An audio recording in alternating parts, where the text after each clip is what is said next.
చుడువ కోసము నూనె లేకుండా అటుకులు వేయించుకుందాము. అటుకులు వేగేయండి, తీసేసుకుందాము. నూనె వేసుకుని ఒక చెంచా ఉప్పు వేసుకుందాము. మొదట పల్లీలు వేయించుకుందాము. పల్లీలు వేగేయండి. ఇలా చిల్లులు దానిలో తీసి పెట్టుకున్నాను, నూనె ఉడుతుందని. 4 ఎండుమిరపకాయలు ముక్కలు చేసి వేసుకుందాము. అలాగే 4 కరివేపాకు రెమ్మలు కూడా వేసేసుకుందాము. కరివేపాకు ఎండుమిరపకాయలు కూడా తీసేసుకుందాము. స్టవ్ ఆఫ్ చేసి పుట్నాల పప్పు వేసుకుందాము.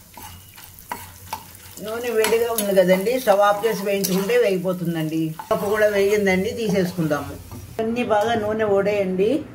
వేసుకుని చుడువాలో వేసుకుని అటుకుల్లో వేసుకుని కలిపేసుకుందాము. అటుకుల చుడువా రెడీ అయిపోయిందండి. ఇది మీరు కూడా చేసుకుని నాకు కామెంట్ల రూపంలో తెలియజేయండి.